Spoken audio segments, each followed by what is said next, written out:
Welcome to Jets Rewind. I'm Marty Schupak from Valley Cottage, New York. I'm joined by my friend Ray Clifford. And though this is Jets Rewind, this is our playoff show. We're going to cover the four games, hopefully in enough detail. If you're better out there, maybe we'll give you some hints and you can make a few bucks and you can send us our share. Ray, how you doing today? Good. We finally got some winter here in Marysville. Okay. Cold, snow, some Okay. something that Eastern and Western New York has been experiencing for a while. I mean, it's been cold, but Right. it's Right. been pretty much just cold and dry. And for all our new listeners, Marysville, Ray's talking about Marysville, Ohio, which is very close to Columbus. Ray, as Jet fans, we've seen some okay football. The games haven't been great, to be honest with you. I guess the Detroit and the Ram game was probably the best game so far, but we Yeah. got four pretty good matchups. The couple of the point spreads are pretty rich, and we're going to talk about it. Let's talk about the first game. The Texans are 9.5 point underdogs. They're playing at the Ravens, and I have a chart back here. I put the weather's going to be in the 20s, with the wind 13 miles an hour, gusting to 36. Similar to what I'm sitting in right now, where it's snowing. And the one thing I want to start with, of course, is the quarterbacks, because both teams have unique situations. The Ravens, I guess, Lamar Jackson, unless it's a big upset, he should win a second MVP. And the Texans, CJ Stroud, the second pick of the draft as a rookie, he's playing like a accomplished veteran. Ray, give me your take on both quarterbacks right now. Do you think Lamar Jackson will get MVP? Yeah, I think he will, and he probably should, because he was pretty consistent the whole year.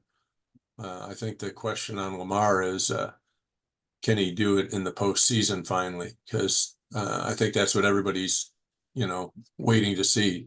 He hasn't really, he hasn't taken him to the promised land yet, or even to the Super Bowl, win or lose. He hasn't been there. So this is a big off season or a postseason for Lamar to show that he can play well in the playoffs and take his team deep. And they need him too, because without him, they aren't going anywhere. They're a good team, really good team, but if they have to go with one of the backups, they aren't, getting to the Super Bowl clearly. So Right. this is a big year for them and him. Yeah. Stroud, I watched him at Ohio State for 3 years, so I'm not surprised at some of it. I'm just surprised that he's doing it with a team that was so bad last year. But clearly he's comfortable in that offense, and he could make all the throws. People were, this.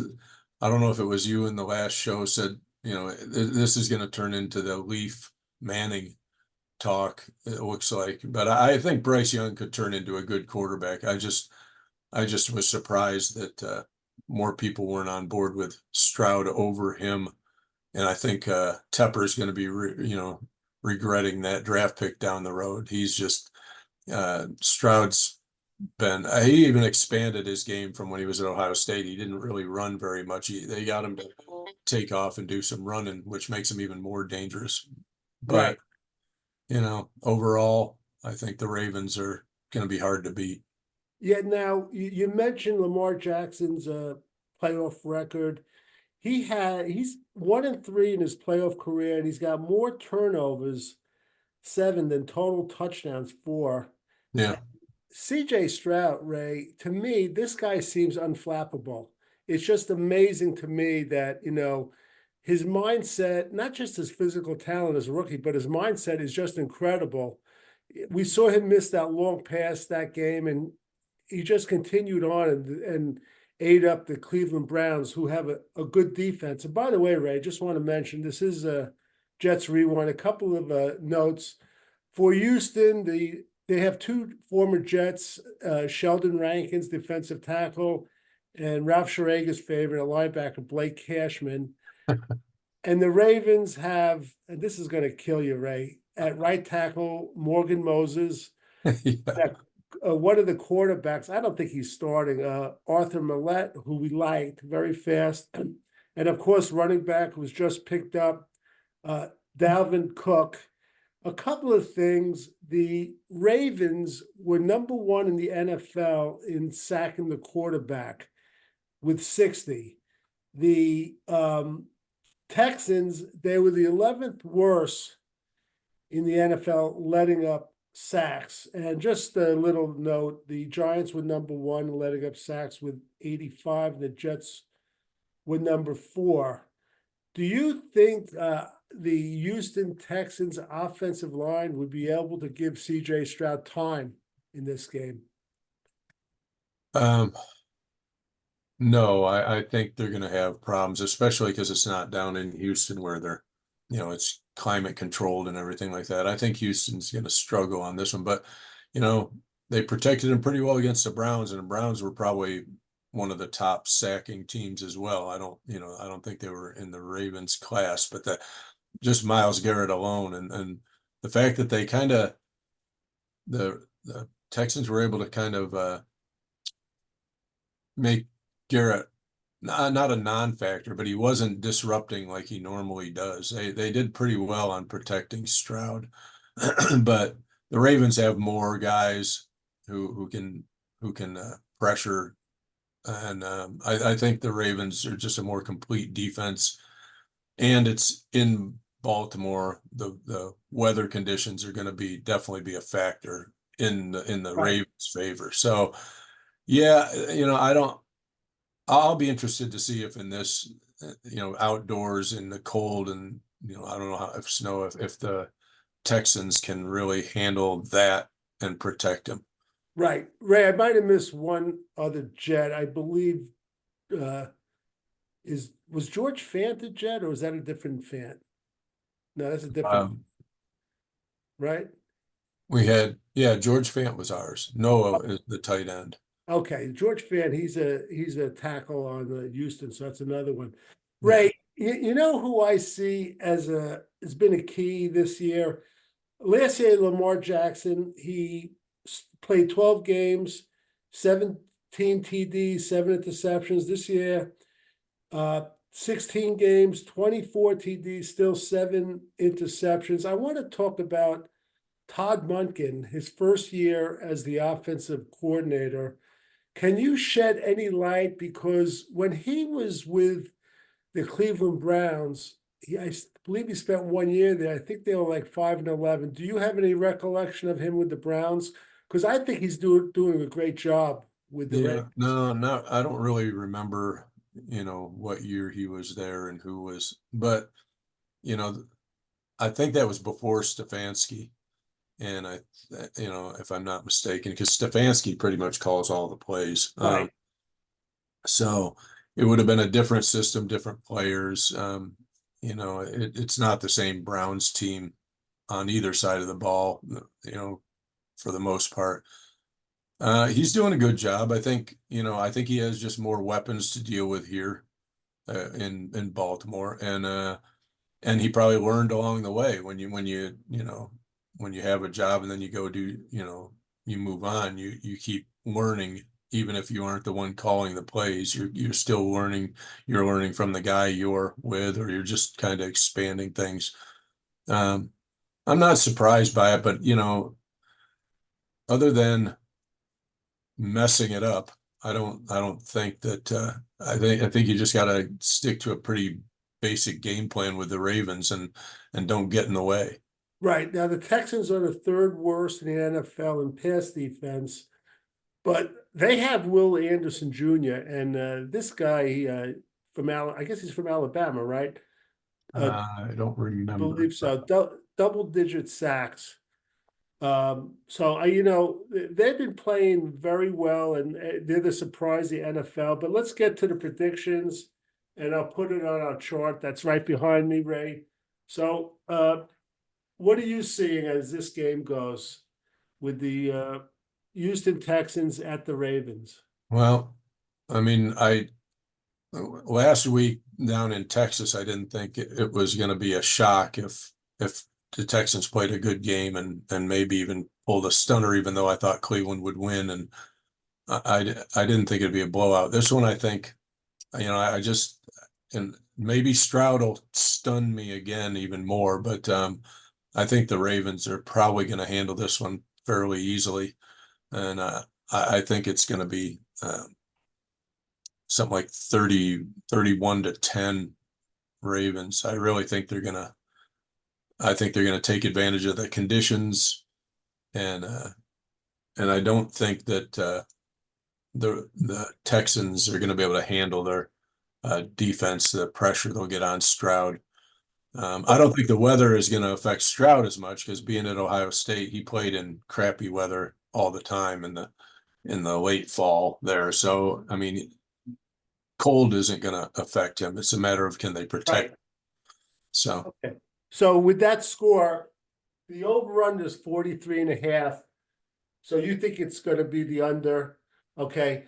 I'm gonna go a little, is that right, Ray? You gonna think it's Well, I mean, based on what I predicted the yeah, score, I yeah, mean, I wouldn't be surprised if, the Ravens scored a little more, or even if Houston scored a little more. So I wouldn't, right. uh, Okay. that's I, that's a very makeable over as well as, you know, I'm gonna think it's gonna be a little more. I'm gonna say it's gonna be 30, 34, 24. So they're gonna go the over. And my theory is this, Ray. I think that the first half will be fairly close. I wouldn't be surprised even if Houston has a lead going into the locker room. But you know what? The Ravens is such a balanced team this year. I really think that like the cream's going to come to the top, and that they're going to have a great second half. So that's the Texans at the Ravens. Okay, let's go to the next game, Ray.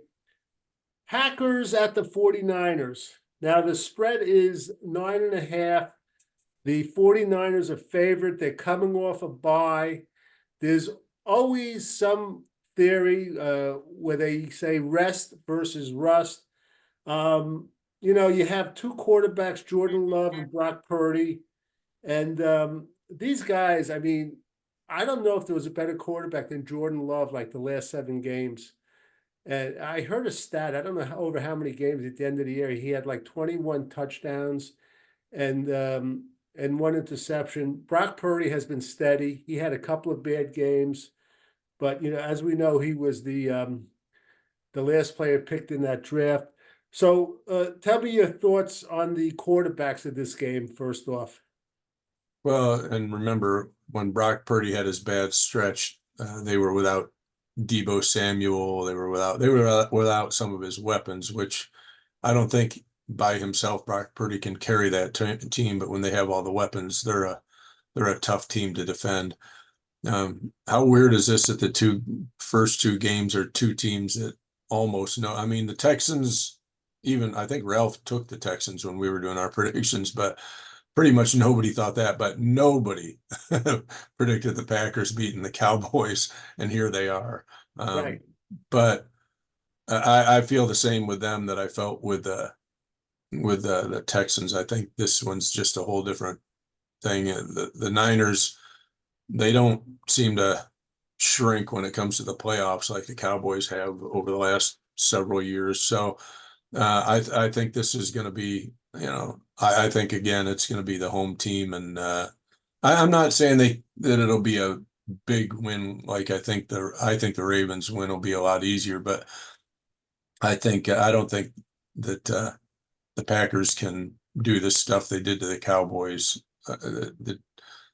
The pressure that Love will get from Bosa and some of the others on that defensive line, I think is going to make a difference.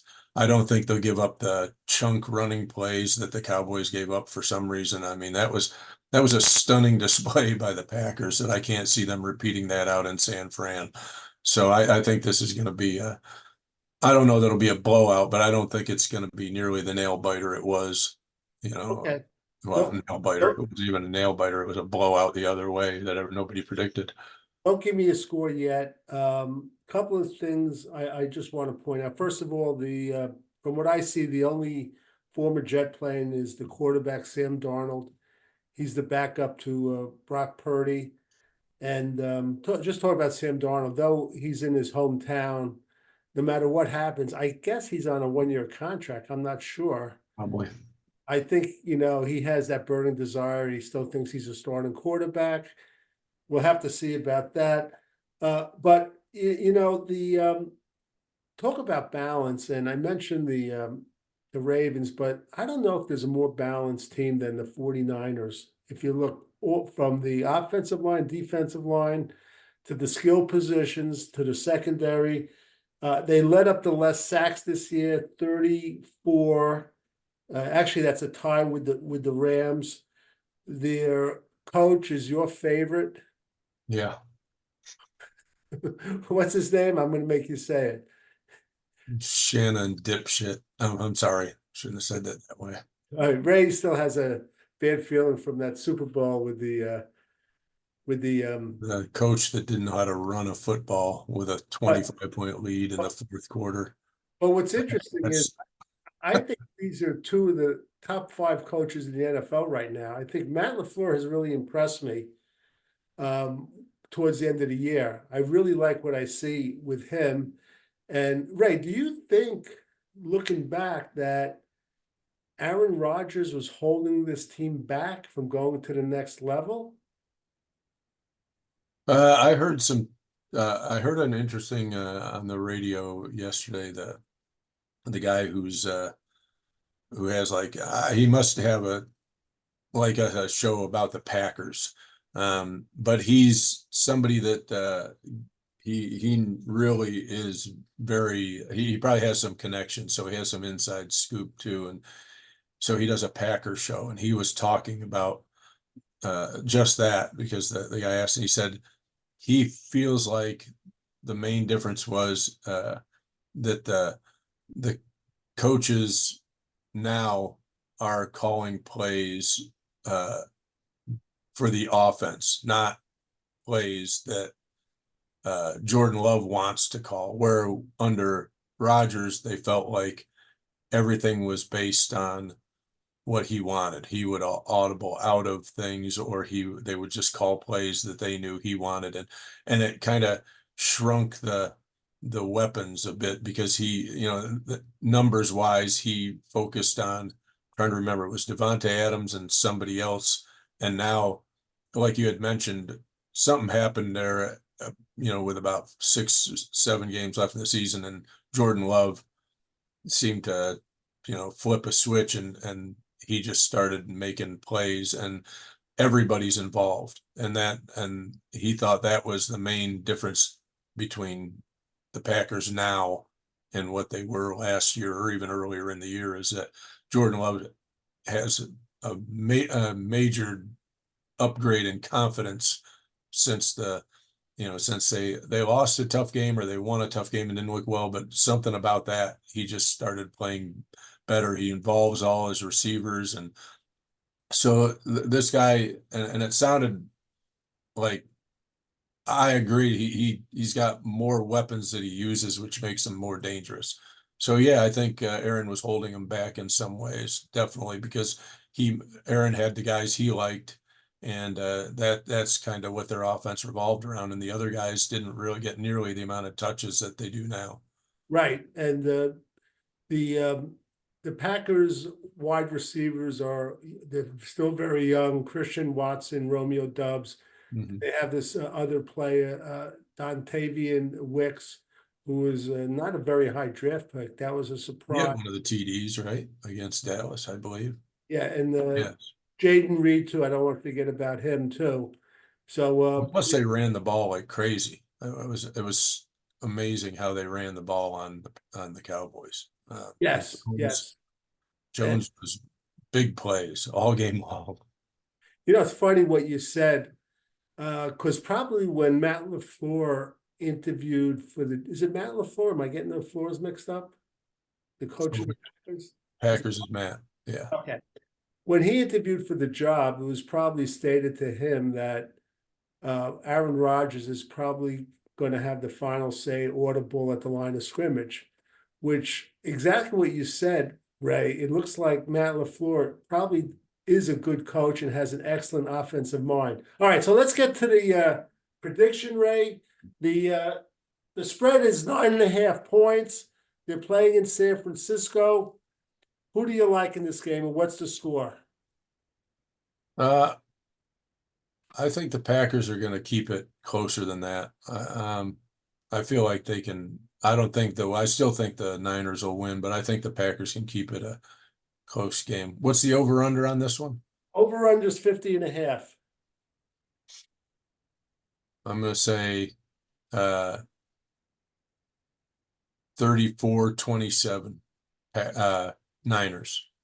I think this could be a bit of a shootout for both teams, going up and down the field. All right. Okay, so you think they're gonna go over? Okay, Yeah. that is the Niners.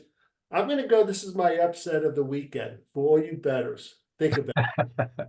It's gonna be 31-28 in a squeaker. The Packers.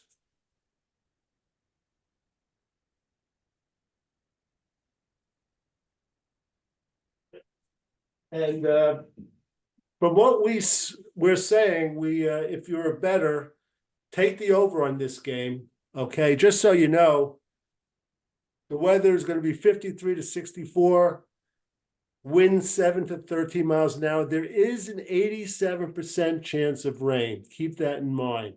I don't know how they have the exact number. Okay, so that's it. So that's 2 games, Ray, and now we go to Sunday. And we have the Todd Bowles Tampa Bay Buccaneers visiting the Detroit Lions. They're playing indoors. And Todd Bowles is the former coach of the Jets. The Lions have defensive coordinator Aaron Glenn. And they also have a backup quarterback, Teddy Bridgewater, had a cup of coffee with the Jets. And the Lion fans are going crazy about this team. You have Jared Goff versus Baker Mayfield. Jared Goff was a first-round pick from what I remember, wasn't he? For the Rams? Yeah.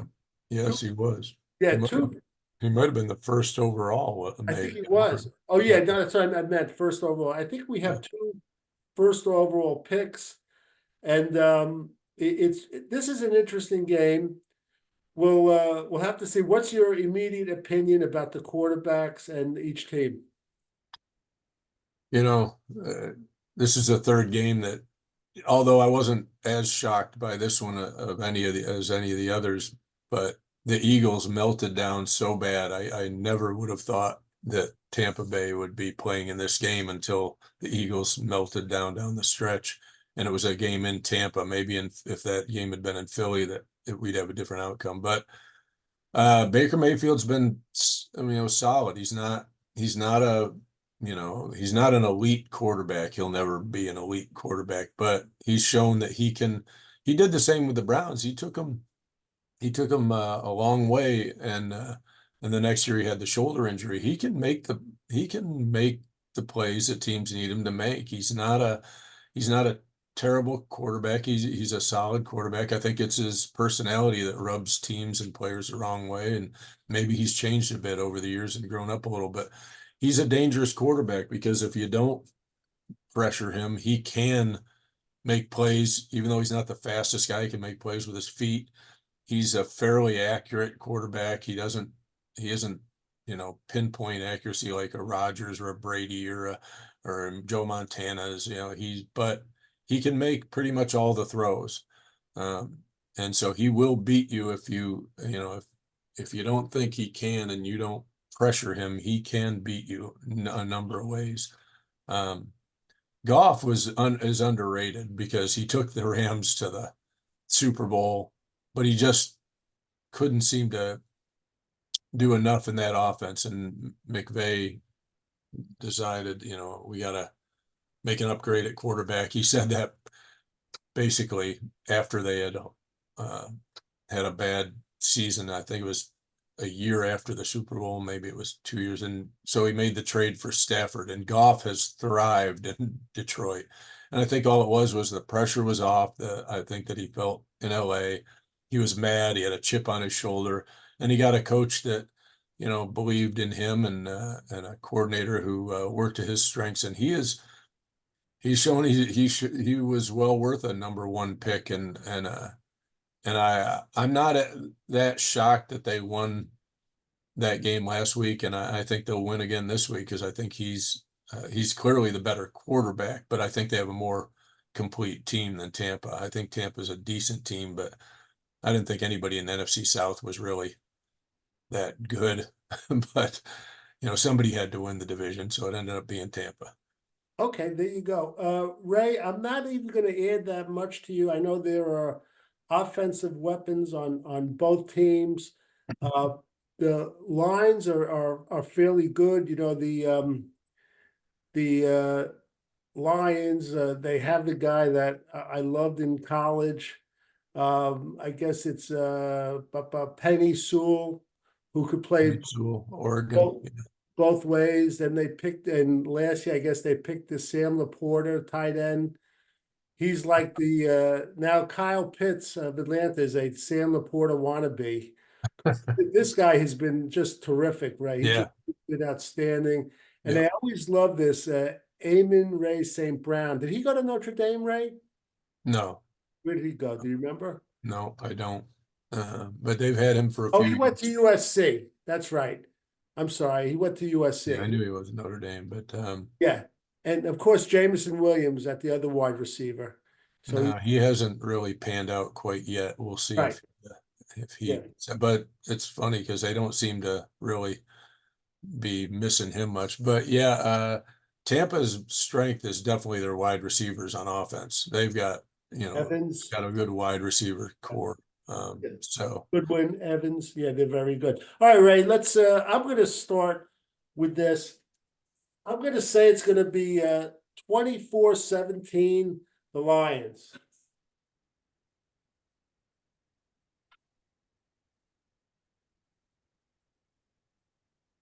What do you say, Ray? I think the Lions will win big. I think being inside up north and home game again, they're going to be going crazy there. I think they'll take care of them fairly easily. Maybe 30. Let's go. I didn't really think about scores as much as who would win. I would say maybe 35-17. 35-17. And you have Detroit, Yep. and you're gonna be on the over, and I guess 34. I'm gonna be the under, Okay. which is interesting. Okay, that's good. That's really good, Ray. All right, let's go to the next game. Okay, it's the boy, what a game this is. And NFL, they lucked out. They got the Kansas City Chiefs playing at the Buffalo Bills. I guess it's going to be starting at 6. Let's see, yeah, 6:30 on Sunday night. That should be a lot of fun. And the weather, it's going to be temperatures 15 to 26 degrees. The wind 14 to 22 miles an hour. They just got through a huge snowstorm last week. You have two of the best quarterbacks in the NFL, Patrick Mahomes versus Josh Allen. And this is the meeting for the 7th time, which is really, really interesting because some people are starting to use the analogy of Brady versus Manning, which is kind of interesting too. But I guess Patrick Mahomes has dominated over him. So give me your take on each quarterback before we get into the meat and potatoes of the teams. I'm not sure he dominated over him in the regular season, but he's definitely got him in the playoffs, even though that one game was the most amazing last 2 minutes of football I think I ever saw. But the difference is this time they're in Buffalo, and the cold isn't going to affect either team, obviously, because Kansas City just played in that game against Miami last week, which would be much colder than this one. But I think I think the wind could play a factor because Buffalo's used to those windy conditions. I think that's in their favor. But I don't think this is the Chiefs of old. I think they've still got a dangerous offense, and they've had a good year defensively. Actually, they're better defensively than I think they've been in past years when they've won it. They've relied more on their offense than their defense. They have Chris Jones, though, is somebody who can make plays on defense. But I think this is Buffalo's year to take them out, and I think they will. But I think it's going to be a typical Chiefs Bills game. It could go either way, and I think it'll be I think it'll be a close game right to the end. Oh, well, let me just, before you give a score, let me just add a couple of things. The Buffalo's Bills defense, they're ravaged with injury. Yes. They are ravaged. It's just, we Jet fans complain about our offensive line. Their defense, it's just incredible how many injuries they have. And Andy Reid is going to pattern his game plan against the weakness. He's very much like Bill Belichick. They pick a weakness and they go after it. They pick a strength and they stop it. That's exactly what he's going to do. The Chiefs, they rank number 2 in sacks with 57. And just for interested parties, the Jets were ranked 8th with 48. Talking about the Jets, there are a couple of ex-Jets. The Bills running back Ty Johnson, who we all liked.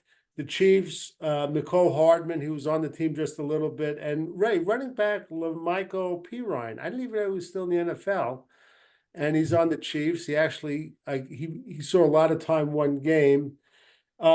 This is going to be a fun game.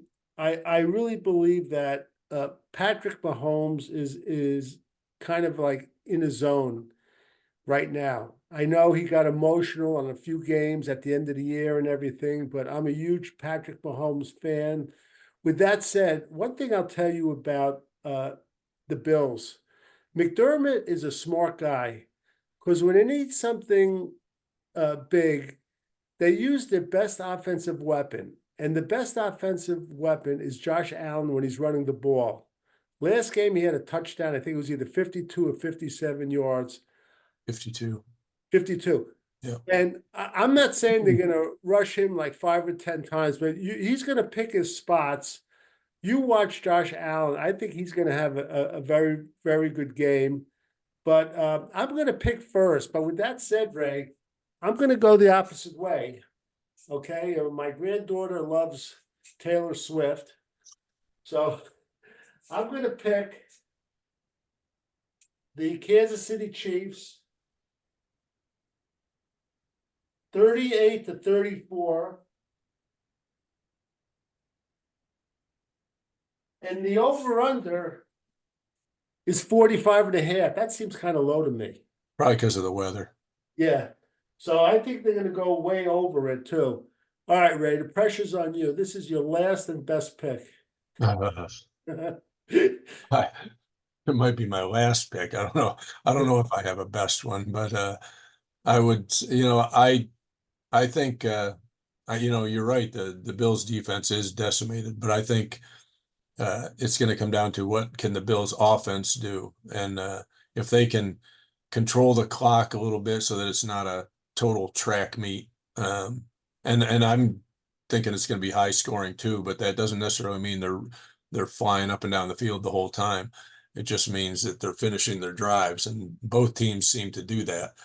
And I think Josh Allen is a lot of the difference on that. He not only runs design plays, he'll take off running when he's, just under pressure, and he's dangerous running all the time because he does, McDermott does design a lot of runs, but Josh takes off on his own a lot too, and he's just so big and he's fast, and we've talked before. Eventually he's going to pay for that with how he uses his body, but I don't think this week will be it. But I think it's going to be very high scoring. I think my mind is almost the same as yours, only the opposite. But I had 37-34 Buffalo.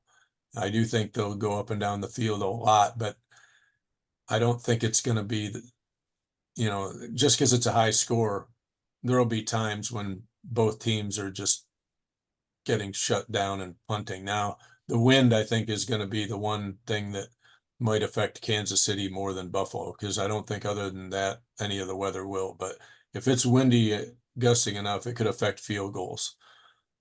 Right. Okay, and that, there's no miles per hour in temperature, right, Ray? But okay, let's just review this quickly. The Texans at the Ravens, the spread's 9.5. Ray has the Ravens 31-10. I have the Ravens 34-24. The Packers are at the 49ers, the spread's 9.5. Ray has the 49ers 34-27. I have the Packers in the upset of the year, 31-28. It's really a great matchup with these two coaches. I think it's terrific. The Sunday game, early game, is the Buccaneers at the Lions. Ray has it 35-17 Detroit. I have it 24-17 Detroit. Keep an eye on the over-under point spreads too. And the last game, the premier game, the Chiefs at the Bills for Sunday night. I have it 37. Oh, I'm sorry, Ray has it 37-34 Buffalo. I have it 38-34 Kansas City. We both expect a high scoring game. Watch, Ray. It's one of those 6-3 games that the Jets play in all the time too. Well, yeah, Uh, I just can't see those guys having a defensive battle. I mean, unless something really changes with the weather that makes it so that they can't, like it's right. icy, so they can't even stand on their feet type of thing. But it's funny you said the Packers the upset of the year, but I thought they just had the upset of the year last week. But It did. but you know what? Until they did that, and if they win this one, I thought the upset of the year would have been the Jets beating the 10-0 Eagles or whatever they were at the time, until Right. they melted down the stretch, and then it was like, okay, that win became a lot less impressive. But at the time, Yeah, nobody would have predicted that, just like nobody predicted the Packers last week. And I don't think anybody but you would predict the Packers this week. So, I would, yeah.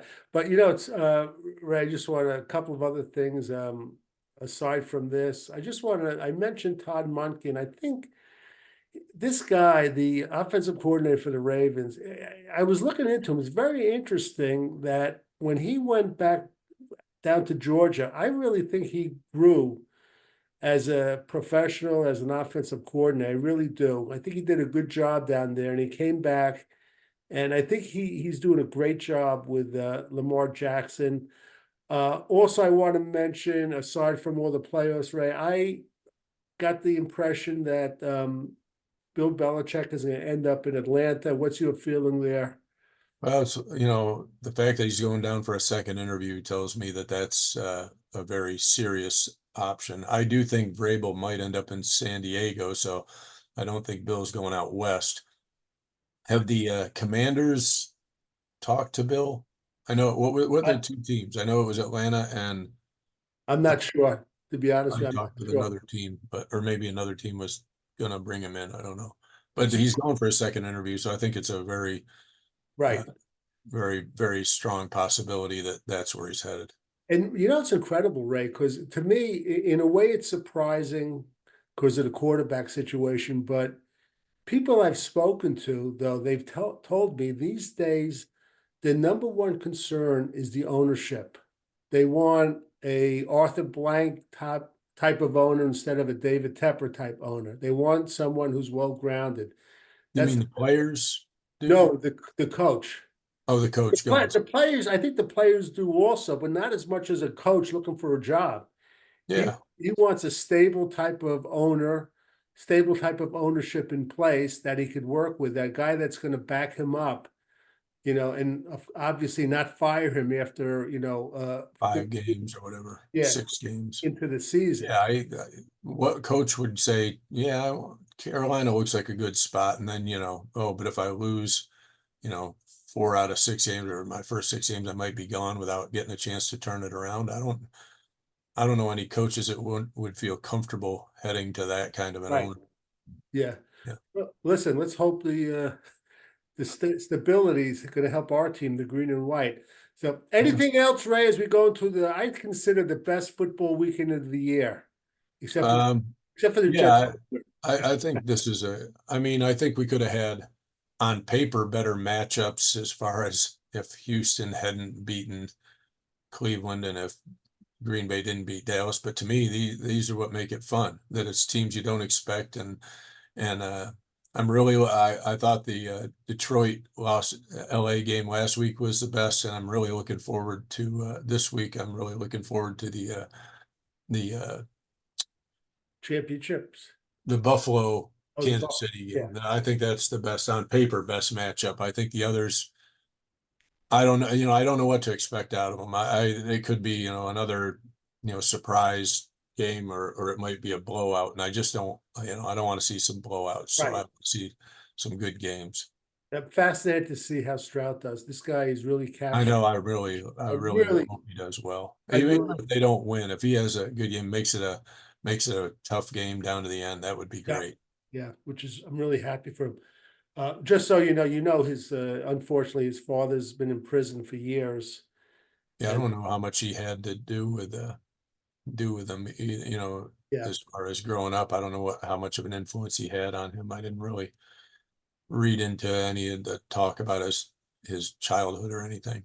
he But did. He did. His father made a few really horrible mistakes, and maybe something could be done, but we'll see. For Ray Clifford, my very close friend who's out near Columbus, Ohio, in Marysville, Ohio, and I'm Marty Schupak in Valley Cottage, New York. Enjoy the games this weekend, all NFL fans, and especially our fellow Jet fans. Until next time.